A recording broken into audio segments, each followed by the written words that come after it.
السلام علیکم ورحمۃ اللہ وبرکاتہ۔ آج میں موسلی پر بات کروں گا۔ موسلی دو طرح کی ہوتی ہے، ایک موسلی سفید اور ایک موسلی سیاہ۔ موسلی سفید انڈین ادویات میں ہم زیادہ تر استعمال کرتے ہیں۔ یہ پاکستانی بھی ہوتی ہے، لیکن پاکستانی وہ کام نہیں کرتی جو انڈین موسلی سفید کام کرتی ہے، اس لیے ادویات میں زیادہ تر سفید موسلی انڈین استعمال ہوتی ہے۔ یہ نہایت قیمتی جڑی بوٹی ہے جو قدیم طب یونانی اور آیورویدک میں مردانہ و زنانہ کمزوریوں کے لیے، قوت باہ بڑھانے کے لیے اور جسمانی طاقت میں اضافہ کے لیے مشہور ہے۔ یہ خصوصاً مقوی اعصاب، مقوی باہ اور مقوی جسم کے طور پر استعمال ہوتی ہے۔ اگر اس کا مزاج دیکھا جائے تو سرد و تر درجہ دوم، یعنی جسم میں حرارت کم کر کے تراوٹ اور رطوبت پیدا کرتا ہے۔ تو یہ اس کے طبی فوائد درج ذیل ہیں۔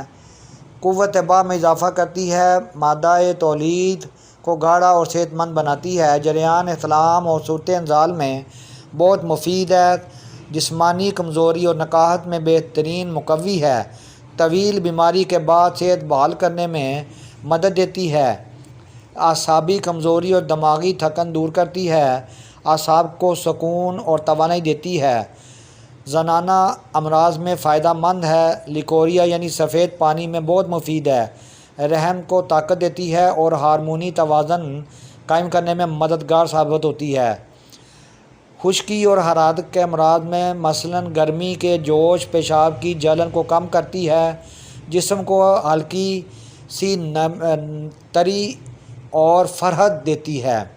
عام استعمال کا طریقہ اس کا یہ ہے کہ پاؤڈر بنا لیں اس کا باریک، 3 سے 5 گرام دودھ کے ساتھ صبح شام استعمال کریں اور جسم کو بہت زیادہ طاقت دیتی ہے۔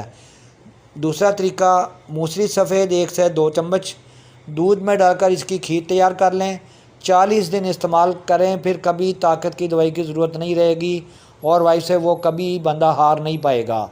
یہ 40 سال سے کم عمر افراد کے لیے بہترین ہے۔ اس کا دوسرا نسخہ جو کہ فوائد میں بھی بہت اعلیٰ ہے، میں وہ بیان کرتا ہوں، اس کے اجزاء نوٹ کیجئے گا۔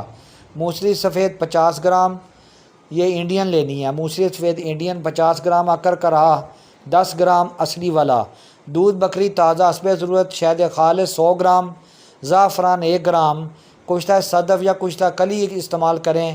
یہ کشتہ کلی جو ہے یہ کرچی دواخانہ یا ہمدرد دواخانے کا ریڈی میڈ مل جاتا ہے بڑے آرام سے۔